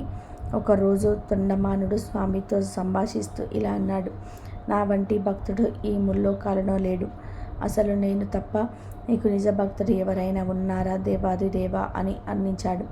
జగన్నాటక సూత్రధారి అయినప్పటికీ చిరుమందహాసంతో సమాధానమిచ్చి ఆ తొండమానుడికి గుణపాఠం చెప్పే నాటకానికి అప్పుడే శ్రీకారం చుట్టాడు. ఒకరోజు తొండమానుడు రోజులాగానే ఉదయాన్నే స్వామి దర్శనం చేసుకుని నిశ్చల భక్తితో ఆ పరమ పురుషుని ధ్యానించి కలిదోష నివారణమైన శ్రీవాసుని చూశాడు. శ్రీవారం పాదం చుట్టూ ఉన్న కోట్లాది సౌర్య మండలాల వల్ల ప్రకాశిస్తున్నాయి తొండమానుడిని పూజించిన సువర్ణ కమలాలు. కానీ ఆశ్చర్యం, కనులు మిలమెట్లు కొలిపే ఇంత సువర్ణ కాంతులలోనూ రాజుకు వాడిపోయి మట్టి అంటుకున్న కమలాలు, తులసి దళాలు కనబడ్డాయి. ఇక వెంటనే ఇలా అనుకున్నాడు. ఏమిటి చిత్రం! వేసిన తలుపులు వేసినట్లే ఉన్నాయి. అయినా ఈ సుమాలికలు ఎక్కడికి ఎలా వచ్చాయి? నేను స్వామిని స్వర్ణ కమలాలతో తప్ప పూజించాను కదా అని అనుకుని నేరుగా స్వామినే ఈ ప్రశ్న వేశాడు. ఆ దయామయుడు చిరుమంద ఆశంతో ఇలా సమాధానమిచ్చాడు. చూడు నాయనా, ఇక్కడికి కొంత దూరంలో పేద పల్లెలో ఒక సామాన్య కుమ్మరి ఉన్నాడు. అతని భీముడు. పాపం అతడికి నేనంటే వినలేని భక్తి ప్రేమ. అతనుండి ఇంటి మట్టి కుండలో ఒక పువ్వును చేసి నా కర్రబొమ్మ ఒకటి మలిచి అందులో నన్ను భావించుకుంటూ పూజిస్తున్నాడు. భక్తుడు ఎక్కడ భావిస్తే అక్కడ దీవించడం నా బాధ్యత కదా. ప్రహ్లాదుని కథ నీకు తెలియనిది కాదు కదా. పాపం అతనికి మంత్రతంత్రాలు తప్పు యోగాలు ఏమీ లేవు. అయినా కూడా త్రికరణ శుద్ధిగా నిరంతరం నన్ను ధ్యానిస్తూనే ఉంటాడు. తాను కుండలు చేస్తున్న అన్నం తింటున్నా ఎప్పుడు నా ఊసే నా ధ్యాసే. తన కులాచారం ధర్మం ఎల్లవెల్లలా పాటిస్తాడు. సూర్యోదయానికి పూర్వమే లేచి తనకు తెలిసిన రీతిలో స్నానాది శౌచములు ఆచరించి నా పేరు స్మరిస్తూ తులసి దళాలు సమర్పిస్తే అక్కడ అతను వేసిన ధనాలే నీకు ఇక్కడ కనబడుతున్నాయి. అతనే కాదయ్యా, వారి కుటుంబం అంతా కూడా అంతే. నా మాట నా పాట తప్ప వారికి ఏది రుచించదు. ఆ భీమ కులాలలోని భక్తి పాశాలకు బందీ అయిపోయానయ్యా. ఇక అదంతా విని విషయం తెలిసింది తొండమానుడికి. ఇక బాష్పపూరితమైన నయనాలతో ప్రభు అని ఆర్తితో పిలిచి స్వామి పాదాలపై పడి, జగన్నాథ, నా తప్పు క్షమించు, నా వంటి భక్తుడు లేడని అహకరించాడు. నేను చూసిన ప్రపంచం ఎంత, నా అనుభవం ఎంత, నాపై దయతో బుద్ధి దోషాంతో పొడగొట్టి నిజమైన భక్తిని చేశావు తండ్రి. ఇదిగో ఇప్పుడే వెళ్ళి భీముని దర్శనం చేసుకొని వస్తాను, నాకు సెలవు ఇవ్వని అని బయలుదేరాడు రాజు. ఇక భీముడి దర్శనం తీర్థయాత్రగా భావించి రాజు నడుచుకుంటూ వెళ్ళాడు. పుణ్యక్షేత్రాలకు కాలినడకన ప్రయాణం చేయాలి కదా. భీముని ఇల్లు చేరాడు రాజు. అక్కడికి వెళ్ళగానే భీముని ఇల్లు స్వామి భజనలతో మ్రోగుతుంది. ఇక తొండమాన్ చక్రవర్తి భీముని పాదాలపై పడి, అయ్యా, ఆ శ్రీనివాసుని ద్వారా నీ మహత్యం తెలుసుకున్నాను. సాక్షాత్ ఆ శ్రీమన్నారాయణుడే నీ భక్తిని కొనియాడారయ్యా. నీ పాదధూళి తాకి పునీతుని అవుదామని వచ్చాను అని అన్నాడు తొండమానుడు. ఇక భీముడు, చక్రవర్తి ఏమిటి, నా పాదాలను తాకడం ఏమిటి అని వెనక్కి జరిగిపోయి చేతులు జోడించి ఇలా అన్నాడు. రాజా, అంత పని చేయొద్దు. స్వామికి దివ్య ఆలయం కట్టించిన మహానుభావుడవు నీవు అన్నాడు.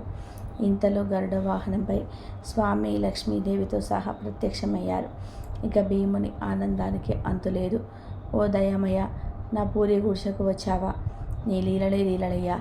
నా తప్పులైనక దయావర్షం కురిపించి కాలమేఘాని స్వామి నీవు. నేను హనుమంతుడి వలె వారధి దాటి నిన్ను మెప్పించలేను. శబరి వలె భక్తి శ్రద్ధలతోటి నిన్ను ఆకట్టుకోలేను. జనకుని వలె సీతను ఇవ్వలేను. నారదుని వలె గర్వగానములతోటి నీ గుణగణాలు కీర్తించలేను. జటాయు వలె నీపై నా ప్రాణాలు ఇవ్వలేను. అయినా నిన్ను శరణు వేడిన నన్ను కరుణించిన కరుణామూర్తివి స్వామి నీవు అని స్తుతించాడు. భీముడిలా తన్మయత్వంతో ఆడిన మాటలను వేద మంత్రాలు వింటున్నంత ప్రీతితో విన్నాడు స్వామి. మహాభక్తురాలైన భీముడి భార్య తమ్మాలిని కూడా గద స్వరంతో నేను కీర్తించింది. ఆదిదేవుడు మహాలక్ష్మి స్వయంగా ఇంటికి వచ్చారు. వారికి ఇవ్వదగినది ఏమీ లేదే అని విధేయపడింది.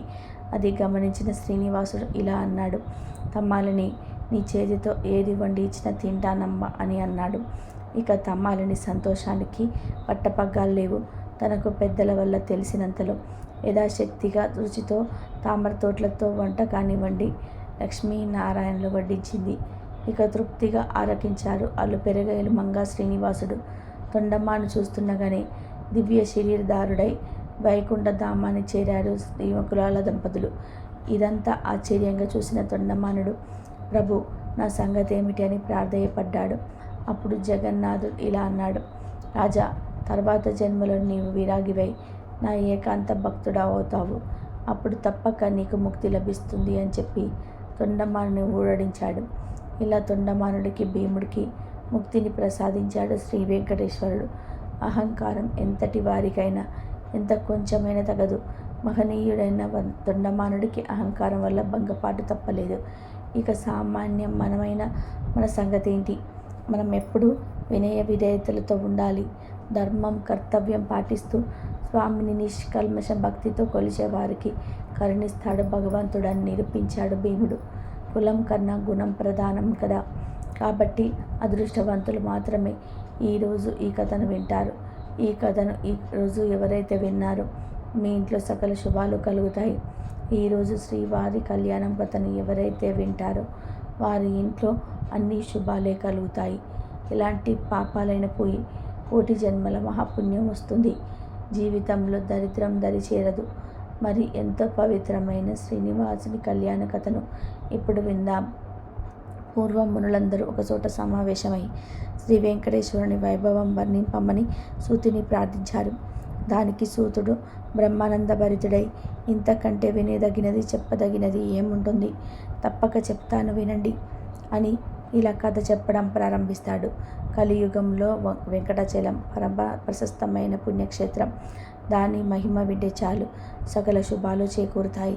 కృతయుగంలో వృషభాద్రి అని, త్రేతాయుగంలో అంజన పర్వతమని, ద్వాపర యుగంలో శేషశైలం అని పిలువబడే గిరివరమే కలియుగంలో వెంకటాచలం అని పేరు వహించింది. యుగభేదాన్ని బట్టి ఆ పర్వతానికి నామభేదాలు ఏర్పడ్డాయి. వేం ప్లస్ కట అనగా సర్వ పాపాలను గ్రహించేది అని అర్థం.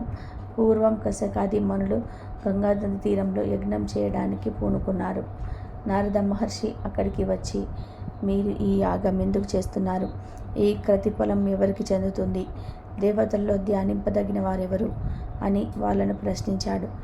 ఆ పలుకులు విని యువకులందరూ సంశయంలో పడతారు. ఎటు తేల్చలేక సందేహం నివారింపమని గురువు మహర్షికి వేడుకుంటారు. వేలుపులందరినీ పరీక్షిస్తే గాని వారి యోగ్యతను నిర్ణయించడానికి గురుమహర్షి మొట్టమొదట బ్రహ్మలోకానికి బయలుదేరతాడు. ఆ సమయంలో చతుర్ముఖుడు సరస్వతి తనయుడే దిక్పాలకులతో ఇలా ముచ్చటిస్తూ ఉంటాడు. వచ్చిన మునులను పట్టించుకోడు. దానితో మహర్షికి బ్రహ్మదేవుడు అపూజ్యుడు అనే భావం కలుగుతుంది. అతను అక్కడి నుండి హుటాహుటిన కైలాసానికి పోతాడు. కైలాసంలో శివుడు పార్వతీదేవితో విహరిస్తూ ఆ ఋషి వంక కన్నెత్తైన చూడరు. అందువల్ల శంకరుడు కూడా అపూజ్యుడే అని నిర్ణయించుకుంటాడు. వెంటనే ఆ చోట నుండి శ్రీ మహావిష్ణువు దగ్గరకు వైకుంఠ నగరానికి వస్తాడు. అప్పుడు వైకుంఠంలో శ్రీ మహావిష్ణువు లక్ష్మీదేవితో వినోదిస్తూ శేషశయన అలంకరించి ఉంటాడు. తన లోకమే తనదిగా ఉన్న మాధవుని చూడగానే మహర్షికి కోపం అద్దుమీరుతుంది. వెంటనే అతడు లక్ష్మీపతి వక్షస్థలాన్ని గాలితో తంతాడు. అప్పుడు నారాయణుడు వెంటనే లేచి మునికి నమస్కరించి, మునిపుంగవ, అతిథి కోమలమైన నీ పాదకమలం కఠినమైన నా వక్షంతోకి ఎంత నొప్పిందో ఏది చూడనివ్వండి అంటూ ఆయన పాదాలు కడిగి ఆ జలం తలపై చల్లుకుంటాడు. అహంకారానికి కారణమైన మూడో నేత్రాన్ని తాను చిరిపివేస్తాడు.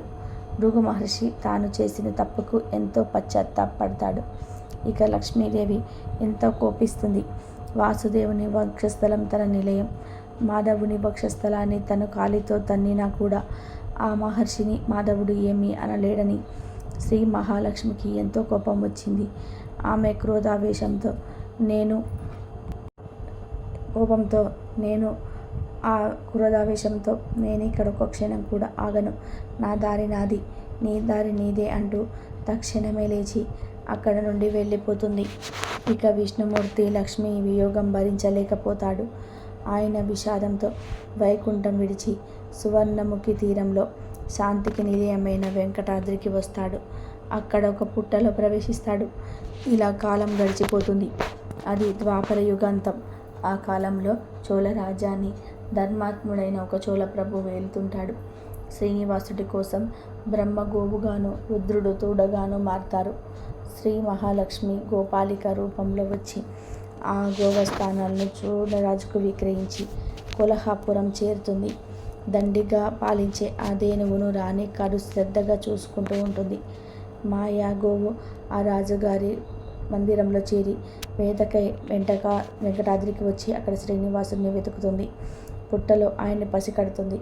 ఆనాటి నుండి అది అనుదినం అక్కడికి వచ్చి క్షీరం వర్షించి శ్రీనివాసును తృప్తిపరిచేది. తోటి గోవులతో కలిసి మళ్ళీ ఊరు చేరుతూ ఉండేది. కొండ పొదుగులతో మిగిలిన గోవులని ఇంటికి మరలి వస్తే ఈ ఆవు ఒట్టి పొదుగుతో రావడానికి కారణమేమిటి? నీవు పాలన్నీ తాగేస్తున్నావా? నిజం చెప్పు అని రాణి పశువుల కాపరిని నిలదీసి అడుగుతుంది. పాపం గోపాలుడు తనకేమీ తెలియదంటూ అంటాడు. పొంగుతున్నాడని ఆమె కఠినంగా శిక్షిస్తుంది. ఈ ఆవు అంతు తేల్చుకోవాలని మరునాడు గోపాలుడు ఆవు మందలో అడుగు పెడతాడు. ఆ గోవును ఒక గంట కండి పెడుతూ ఉంటాడు. అది మామూలుగా పుట్ట దగ్గరికి పోతుంటే చాటు మాటున ఉండి అంతా గమనిస్తూ ఉంటాడు. పుట్టలోకి పాలు దిగజారుతున్న ఆవును చూడగానే వాడికి ఒళ్ళు బగ్గుమంటుంది. వెంటనే గొడ్డల్ని పైకెత్తి ఆవు తల మీద కుట్టబోతాడు. ఇక పుట్టలో ఉన్న శ్రీనివాసుడు చివ్వున వెలుపలికి వచ్చి ఆ గొడ్డలి వేటుకు తన శిరస్సు అడ్డు పెడతాడు. ఆయన తలకు బలమైన గాయం కలిగి నెత్తురు పైకి చిమ్ముతూ ఈ పాపానికి ఫలంగా గొల్లడు అక్కడికక్కడే నేల కూలి మరణిస్తాడు. ఇక శ్రీనివాసుడు పుట్టలో ప్రవేశిస్తాడు. ఇక ఆవు పొదుగు తీస్తూ నారాయణుడు రూపం చేరుతుంది. అక్కడ రాజుగారి సంబరపడి దొర్లాడుతుంది. ఈ వైపరీత్యం ఏంటో కనిపెట్టమని రాజు వినియోగిస్తాడు. వారు ఆ గోవు వెంట వెంకటాద్రికి వెళ్తాడు. పుట్ట వద్ద చచ్చిపడి ఉన్న గొల్లవాణ్ణి పుట్టలో నుంచి పైకి వెళ్తున్న రక్తాన్ని చూస్తాడు. ఇక భయభ్రాంతుడై పరిగెత్తి వచ్చి వర్తమానం ప్రభువుకు నివేదిస్తాడు. ఇక రాజు సంభ్రమాశ్చర్యంతో అక్కడి నుంచి బయలుదేరి పుట్ట దగ్గరికి వస్తాడు. ఇక వాసుదేవుడు పుట్టలో నుంచి బయటకు వచ్చి, రాజా, నువ్వు దుర్మార్గుడివి, నీ మూలంగా నాకు దుఃఖం కలిగింది కనుక పిశాచము కమ్మని శపిస్తాడు. పిశాచ రూపం పొందిన చోళుడు దీనంగా ఇలా అంటాడు. దేవా, నేను నిరపరాధిని, నన్ను ఇలా ఎందుకు శపించావు అంటాడు. అందుకు శ్రీనివాసుడు ఇలా అంటాడు. నిత్యము నాకు పాలిస్తున్న ధేనువు మీద ప్రేమతో నిన్నిలా శపించవలసి వచ్చింది. నా భక్తులకు బాధ కలిగితే నేను కొద్దిగా కూడా సహించలేను. నువ్వు కొంతకాలం ఈ రూపంలో ఉండక తప్పదు. తర్వాత ఆకాశరాజుగా జన్మిస్తావు. అంతలో నీకు శాప విమోచనం అవుతుంది. అటుపై నీ పుత్రికను నాకిచ్చి పెళ్లి చేస్తావు. నాకు ఎంతో ఇష్టమైన వాడు అవుతావు, విచారించకు అని అనుగ్రహిస్తాడు. పూర్వకల్పంలో శ్రీ మహావిష్ణువు శ్వేతవారాహ రూపంలో హిరణ్యాక్షుని సంహరిస్తాడు. శిష్ట రక్షణకే ఆయన వెంకటాద్రిలో నివాసం ఉంటాడు. ఒకనాడు వృషభాసురుని చంపి తిరిగి వస్తూ అక్కడ విచారిస్తున్న శ్రీనివాసుని వరాహస్వామి చూస్తాడు. అలా చూసి నువ్వెవరు, నువ్వు ఎక్కడెందుకున్నావని ప్రశ్నిస్తాడు. అక్కడ శ్రీనివాసుడు తాను వాసుదేవునని, లక్ష్మి తనపై అలిగి వెళ్ళిపోయిందని, ఆత్మశాంతి కోసం ఇక్కడికి వల్లివీకంలో ఉంటున్నానని, కలియుగాంతం వరకు ఇక్కడే ఉండాలని ఉబలాట పడుతున్నానని, తనకు ఆవాస స్థలం కల్పించమని శ్రీనివాసుడు క్షేత్రప్రభు అయిన వరాహస్వామిని అర్థిస్తాడు. ఇక వరాహస్వామి తనకు తగిన మూల్యమిచ్చి తలం కొనుక్కోమని చెప్తాడు.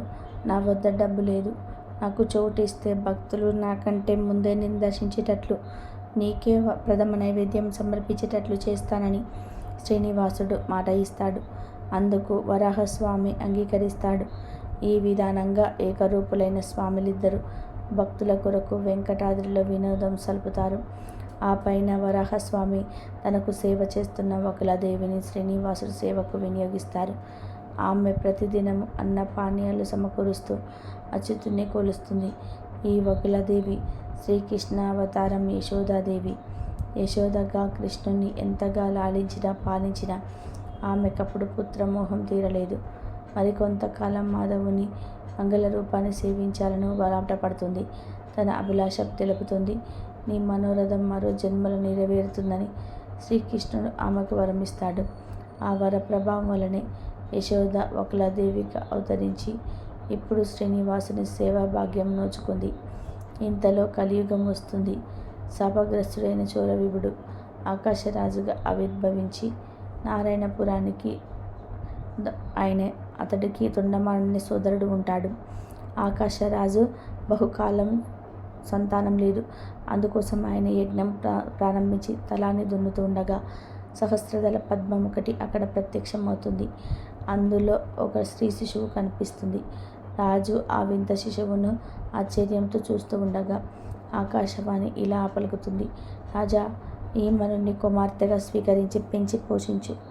ఈ బిడ్డ వలన నీకు అపారమైన కీర్తి లభిస్తుంది అంటుంది.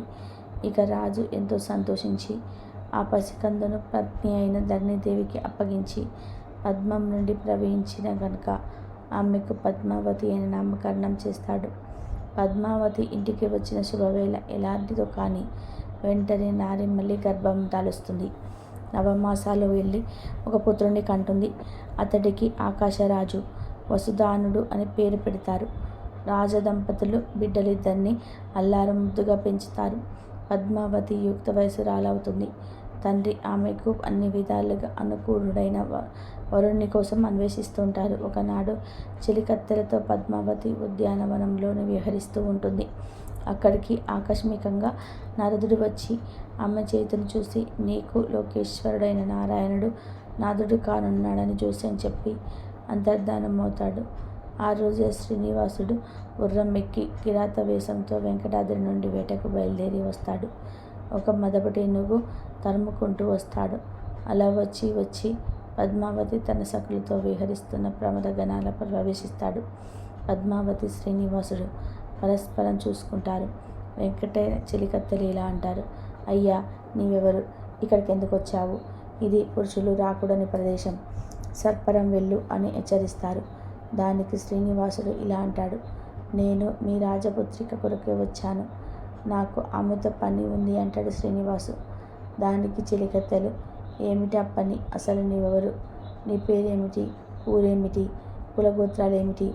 ఈ తల్లిదండ్రులు ఎవరు అని వర్ధిస్తారు.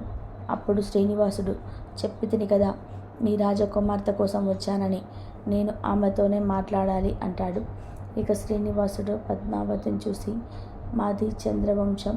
నన్ను కృష్ణుడు అంటారు. నా జనని జన్మకులు దేవకి వసుదేవులు. మరి మీ కులగోత్రాలు ఏమిటో వినవచ్చా అంటాడు. అందుకు పద్మావతి ఇలా అంటుంది. నేను ఆకాశ రాజపుత్రిని. నా పేరు పద్మావతి. వివరాలు చాలునా? ఇంకా మీరు దయ చేయవచ్చు అంటుంది. ఇక చెలికత్తెలు కిలకిలా నవ్వుతారు. అంతటా శ్రీనివాసుడు ఇలా అంటాడు. పద్మ, ఆ మాటలే కాస్త మెల్లగా మృదువుగా రానియరాదా? నిన్ను చూడగానే నా మనస్సు ఏవేదో అవుతున్నది. నాతో ఇంత నిష్ఠూరంగా పలకదగునా? నేను నీ వాడనే కదా, నన్ను పతిగా స్వీకరించు అంటాడు. ఇక రాకుమార్తెకి కోపం వచ్చి కనులు ఎరుపెక్కుతాయి.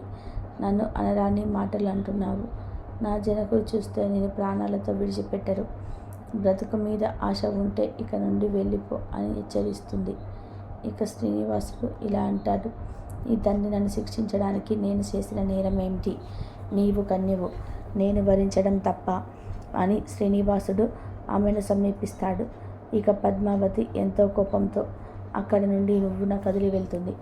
ఇక శ్రీనివాసుడు నిజ నివాసానికి మరలి వచ్చి చింతతో ఉంటాడు.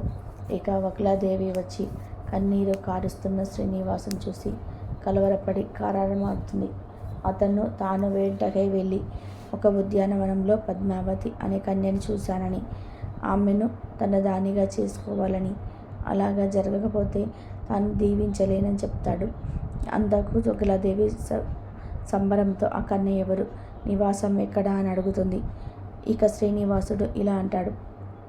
ఆమె నారాయణపురం పాలించే ఆకాశ రాజకూతురు అని అనగానే వకులాదేవి సంతోషించి వెంటనే కన్యను అడగడానికే నారాయణపురానికి బయలుదేరి వెళ్తుంది.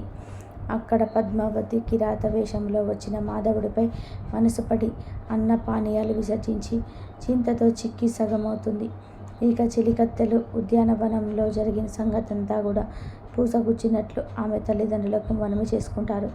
రాజదంపతులు ఆలోచనలో పడతారు. ఇంతలో శ్రీనివాసుడు ఎరకల సాని వేషంలో ధరణీదేవి దగ్గరికి వస్తాడు. రాజపత్ని తన కుమార్తె పట్ల మనస్థితిలో పెట్టుకొని సోది చెప్పమని ఎరకల సానిని కోరుతుంది. శ్రీ వెంకటేశ్వరుడు నీ కూతురు కిరాత వేషంలో వేటకి వచ్చిన శ్రీనివాసుని ఉద్యానవనంలో చూసి మోహించింది. ఆయనకి ఏమి ఇచ్చి పెళ్లి చేస్తే ఆమె బాధ తీరుతుంది. అలా జరగకపోతే వేదనతో ఆమె చనిపోతుంది. ఇప్పుడే శేషశైలం నుంచి ఒక వృద్ధురాలు పెళ్లి రాయబారానికి మీ చెంతకు వస్తుంది. మీరు సంశయం పడకుండా వెంటనే వివాహ నిర్ణయం చేయండి అని వెళ్ళిపోతాడు. ఎరకల సాని అలా వెళ్ళగానే వగులాదేవి ధరణీదేవి దగ్గరికి వస్తుంది.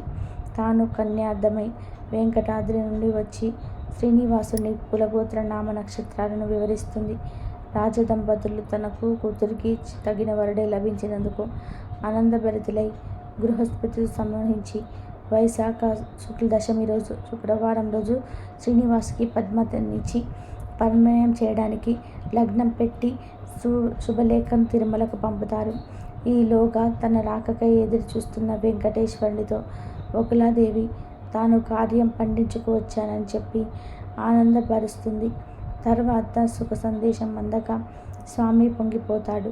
తర్వాత వెంకటచలపతి తన పరిణయోత్సవానికి బ్రహ్మ రుద్రాది దేవతగణాలను ఆహ్వానిస్తాడు. వారందరూ శేషశైలానికి సపరివారంగా తరలి వస్తారు. వచ్చిన వారినందరినీ వెంకటరమణమూర్తి ఆదరిస్తాడు. లక్ష్మీదేవి లేని పెళ్లి కాదని గోవిందుడు కొల్హాపురం నుండి శ్రీదేవిని రప్పిస్తాడు. ఆమె వెంకటాద్రికి వచ్చి తాను చెప్పిన వేదవతియే పరంధాముడు పరిణయం ఆడబోతున్నందుకు ఎంతో మురిసిపోతుంది. శ్రీలక్ష్మి శ్రీనివాసుడికి మంగళ స్నానం చేపిస్తుంది. పార్వతి సరస్వతి సావిత్రి ఉన్నదులకు సోమవసనులు శేషగిరివాసుని సర్వ అలంకార శోభితుడిని గావిస్తారు. వశిష్ఠాది మహర్షులు పుణ్య కార్యక్రమాలు నిర్వహిస్తారు. ఇక శ్రీనివాసుడు తన కళ్యాణానికి కుబేరుని వద్ద 14 లక్షల రామముద్రికలు అప్పుగా తీసుకుంటాడు. వడ్డీ చెల్లిస్తూ కలియుగాంతం కూడా అసలు తీరుస్తానంటాడు. ఈ పైకంతోనే శ్రీనివాసుడు ముక్కోటి దేవతలకు అశేష ఋషి గణాలకు కృష్ణాన్నన సంతర్పణ చేస్తాడు.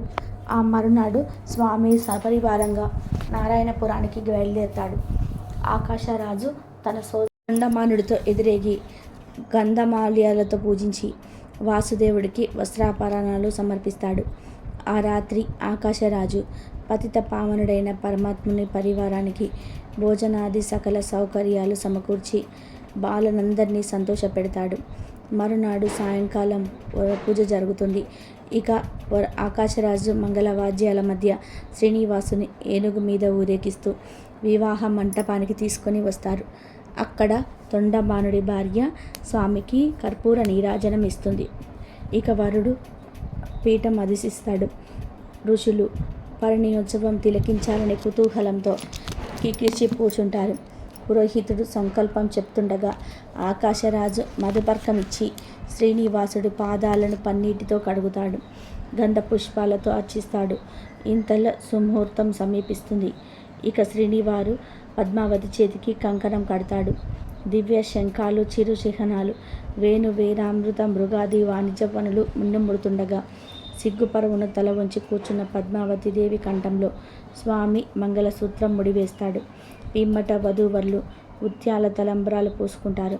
తక్కిన పెళ్లి తతంగమంతా శాస్త్రోక్తంగా జరిగిపోతుంది. ఇక దేవతలు ఋషులు ఆ దివ్య దంపతులను ఆశీర్వదిస్తారు. ఆకాశరాజు అంగరంగ వైభవంగా పెళ్లి జరిపి అల్లుడికి కోటి నిష్కాలు అనంత కోటి ఆభరణాలు కానుకగా ఇస్తారు. పెళ్లికి వచ్చిన పిల్లలు పెద్దలను బంధుమిత్రులను యథోచితంగా సత్కరిస్తారు. ఇక శ్రీనివాసుడు పద్మావతి సమేతంగా బ్రహ్మాది దేవతలతో వెంకటాద్రికి పయనమవుతారు. వివాహ దీక్ష వలన ఆయన 6 మాసాల వరకు కొండెక్కరాదు కనుక సువర్ణముఖి తీరంలో అగస్త్యాశ్రమంలో అంతవరకు ఉండాలని నిశ్చయించుకుంటారు. దేవతలు దేవుడి వద్ద సెలవు పుచ్చుకొని నిజ నివాసాలకు వెళ్ళిపోతారు. మహాలక్ష్మి కొల్హాపురానికి మళ్ళీ వెళ్ళిపోతుంది. ఈ విధంగా పద్మావతి శ్రీనివాసుల కళ్యాణం అంగరంగ వైభవంగా జరుగుతుంది. ఈ కథను ఈరోజు ఎవరైతే వింటారో వారి ఇంట్లో అన్ని శుభాలే కలుగుతాయి. ఎలాంటి పాపాలైనా పోయి కోటి జన్మల మహాపుణ్యం వస్తుంది. జీవితంలో దరిద్రం దరిచే ఆయురారోగ్య అష్టైశ్వర్యాలతో ఉంటాడు. ఆ శ్రీనివాసుని అనుగ్రహం అందరిపైన ఉంటుంది.